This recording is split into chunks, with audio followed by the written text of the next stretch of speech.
命！凭我华山修为，断然无法阻拦。此等仙宝机缘巧合下，想必天宝上人也不会想到。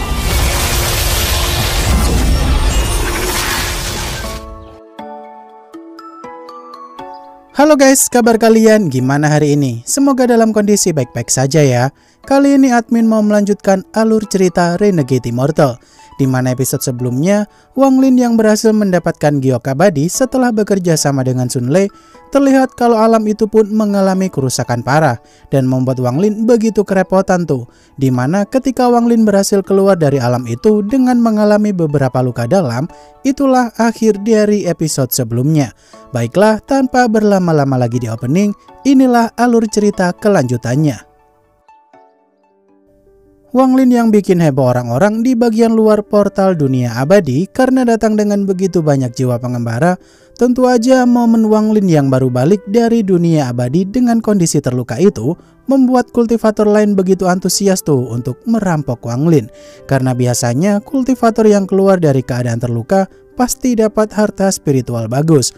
Namun mereka belum tahu aja tuh betapa ganasnya jiwa pengembara yang melindungi Wang Lin sampai nekat menerobos masuk.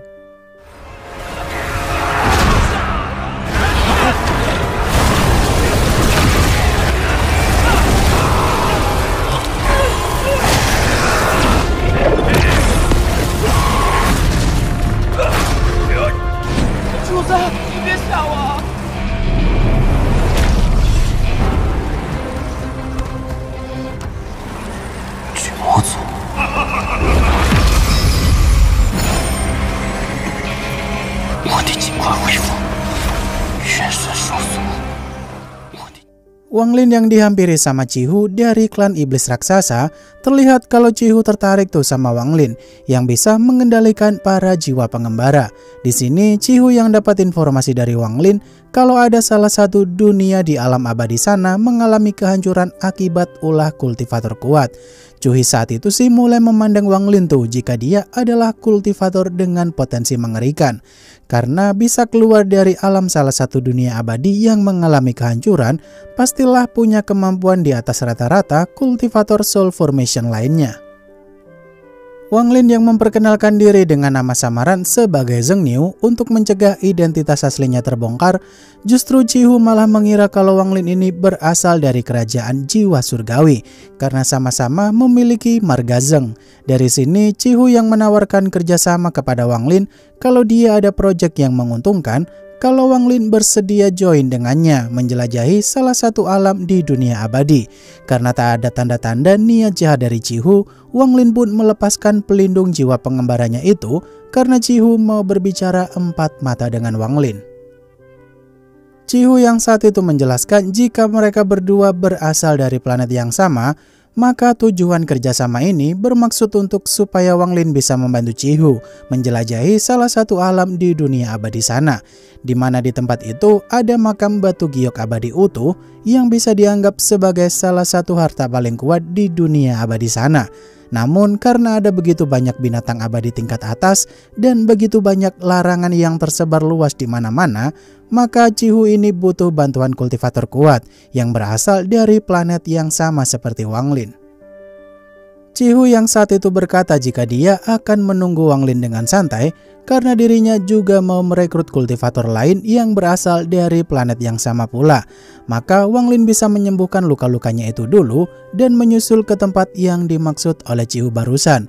Tentang harta yang akan mereka dapatkan nanti, Cihu bersumpah jika mereka akan membagi harta itu dengan adil dan merata tanpa berat sebelah.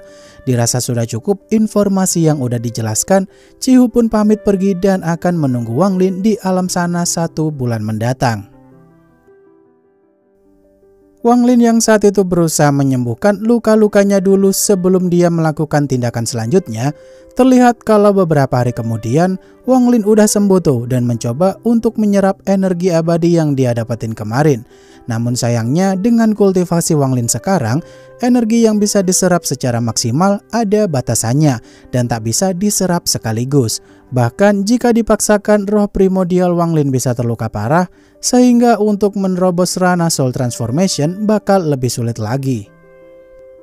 Wang Lin yang menunda untuk naik ranah dulu dan fokus memeriksa harta abadi yang dia dapatkan kemarin, Wang Lin pun harus pandai-pandai tuh memanfaatkan harta abadi yang dia miliki supaya tak salah langkah dalam menuju ranah Soul Transformation nantinya. Di sini Wang Lin yang akhirnya memutuskan untuk membuka larangan giok abadi dan mengurai setiap energi abadi yang ada di dalam untuk melihat ada kekuatan apakah yang tersembunyi dalam giok abadi itu. Dan ketika giok abadi itu berhasil diurai sama Wang Lin, dia pun mulai masuk ke dalam dunia giok abadi tersebut. Wang Lin yang saat itu bertemu dengan Petapa Tianbao alias pemilik giok abadi tersebut, Petapa Tianbao pun menjelaskan kepada Wang Lin kalau dirinya punya senjata kereta pemanah dewa yang dulu berhasil dia ciptakan. Namun karena suatu insiden, senjata kereta pemanah dewa itu disembunyikan oleh Petapa Tianbao di sebuah alam di dunia abadi sana. Jika Wang Lin tertarik dengan senjata tersebut, dia harus pergi ke alam yang dimaksud sama Petapa Tianbao untuk menaklukkan senjata itu. Wang Lin yang begitu senang kalau ada senjata ilahi dengan daya hancur di luar nalar seperti itu, Wang Lin pun langsung OTW tuh ke tempat yang dimaksud sama Petapa Tianbao barusan. Tapi udah menghabiskan waktu selama 10 hari lebih untuk mencari keberadaan alam yang dimaksud sama Petapa Tianbao masih belum ketemu juga. Dalam perjalanan itu, Wang Lin bertemu dengan kultivator lain yang lagi rebutan kristal abadi.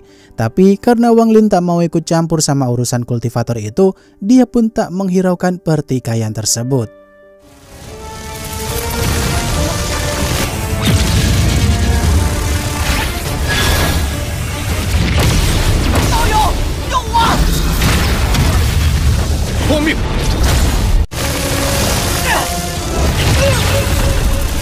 休要把我牵连过恩，以二人之势，横竖朱雀星，帮我一次！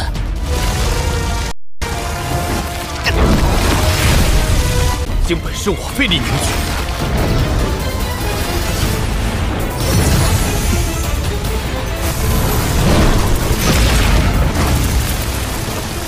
这结晶老子不要了，那老子就把祸端引到你身上。既然你不愿帮忙。Wang Lin yang dapat ucapan dari kultivator bernama Simayun karena telah mengembalikan kristal abadi itu, tentu aja kronologi yang sebenarnya sih kultivator barusan merebut kristal abadi milik Simayun dan berusaha untuk kabur dari sana. Sebagai ucapan terima kasih, Simayun ngasih tahu Wang Lin kalau di alam itu sudah tak ada kristal abadi lagi karena Simayun udah memeriksa berkali-kali. Kalau Wang Lin tidak keberatan, Simayun ngajak barter lokasi teleportasi masing-masing. Siapa tahu Wang Lin butuh tempat teleportasi ke alam lain yang belum dia punya. Wang Lin yang bersedia bertukar lokasi teleportasi dengan Simayun, toh juga tak ada salahnya menambah jumlah titik teleportasi alam lain di dunia abadi sana. Mereka berdua pun mulai tukar lokasi teleportasi sesuai dengan alam yang belum pernah mereka kunjungi. Setelah selesai dengan begitu sangat ramahnya, Simayun pun pamit sambil berkata kalau Wang Lin butuh bantuan, dia akan membantunya suatu saat nanti. Setelah itu, Wang Lin pun menuju alam yang dimaksud Petapa Tianbao tadi karena kebetulan dia berhasil dapat lokasi teleportasi dari pertukaran barusan.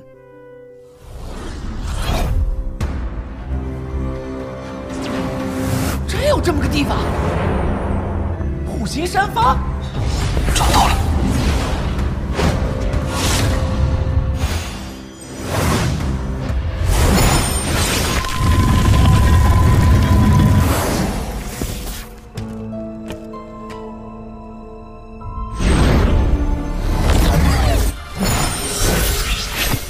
我们千辛万苦找过来，原来早被人搜过。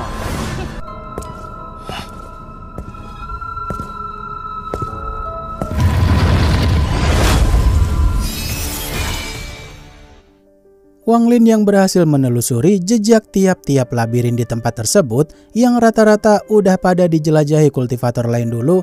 Saat itu si giok abadi Wang Lin mulai bereaksi tuh, dimana sisa kesadaran Petapa Tianbao akan menuntun Wang Lin ke tempat pusaka kereta pemanah dewa. Karena keberadaan harta terkuat Petapa Tianbao tak ada di bagian atas labirin sana. Lebih tepatnya, harta tersebut di bagian paling bawah labirin tempat para kultivator lain tak akan menjelajah, di mana hanya pemilik giok abadi itu aja yang bisa masuk ke tempat penyimpanan kereta pemanah dewa.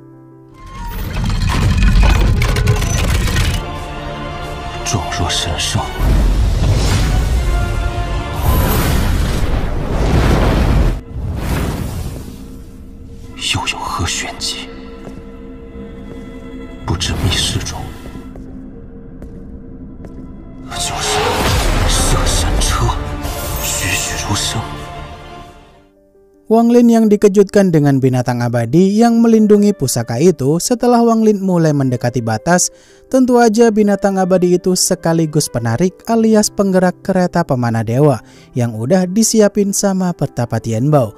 Dari kesadaran ilahi, para binatang itu sih bener-bener jauh di atasnya para binatang abadi milik Wang Lin. Dari sini Wang Lin sempat tak yakin tuh apakah dia bisa mendapatkan harta pusaka itu, mengingat binatang abadi yang menjaganya aja udah sekuat ini. Namun karena udah terlanjur di sini, Wang Lin tak boleh menyia-nyiakan kesempatan emas itu untuk mencoba menaklukkan harta abadi itu.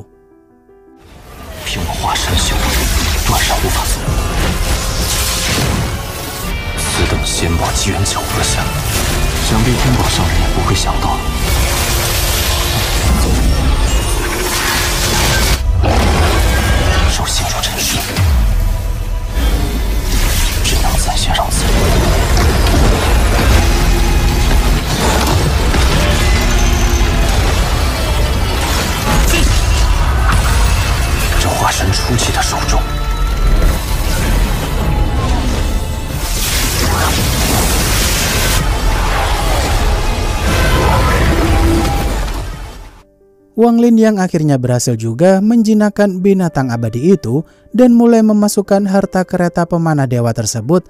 Tentu aja Wang Lin gak boleh gegabah tuh menggunakan harta ilahi itu sembarangan. Bisa-bisa banyak kultivator yang bakal mengincar Wang Lin kalau mereka tahu Wang Lin punya harta ilahi dari dunia abadi sana. Untuk sekarang Wang Lin harus mengatur strategi dulu dan siap-siap menemui Cihu untuk menjalankan kerjasama. Karena prioritas Wang Lin harus sesegera mungkin menerobos Rana Soul Transformation dan membangkitkan si Tunan. Karena Wang Lin juga pengen segera bertemu dengan Limuan ketika semua petualangan ini selesai. Di sisi lain, Cihu yang dihampiri sama Hong Die datang memenuhi panggilannya untuk bekerja sama menjelajahi alam yang dimaksud oleh Cihu. Tentu aja Wang Lin masih belum tahu tuh kalau kultivator yang bakal join adalah Hong Die. Di sini Hong Die yang berkata kepada Cihu kalau dia tak akan mentolerir pengkhianatan, maka dari itu Hong Die akan bersikap kejam kalau Cihu berani menipu Hong Die dalam kerjasama kali ini. Hong Die yang saat itu berkata kalau dirinya mau bagian yang lebih besar dari pembagian harta nanti, mengingat kultivasinya Hong Die lebih tinggi. Tentu aja Cihu rada risih juga tuh sama sifat serakahnya Hong Die. Namun karena di perjalanan ini ada 3 orang dan Wang Lin masih belum datang, maka untuk hasilnya nanti harus dibagi rata secara adil sesuai kesepakatan awal tanpa ada pilih kasih. Di mana klan iblis raksasa selalu berpegang teguh dengan janji yang telah dibuat untuk menghormati siapapun yang mau bekerja sama. Hong Die yang cukup penasaran sama siapakah yang mau ikut kerjasama ini, mengingat kata Cihu sih kalau dia hanya merekrut kultivator dari planet yang sama doang. Tentu aja Cihu memberitahu tuh kalau orang yang sedang dia tunggu bernama Zheng Niu alias nama samaranya Wang Lin.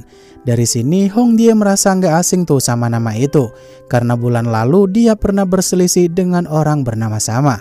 Namun saat Wang Lin datang ke tempat itu dan melihat Hong Die udah siap siaga mau menyerang dirinya saat baru datang, sayangnya adegan tersebut adalah ending dari episode kali ini. Wah, baku hantam 4-2 antara Hong Die melawan Wang Lin mulai nih. Kira-kira apakah pertarungan ini bakalan dilerai sama Cihu? Mari kita tunggu saja ya, karena episode selanjutnya rilis minggu depan. Akhir kata, terima kasih udah nonton sampai akhir, dan sampai jumpa di video selanjutnya. Bye-bye.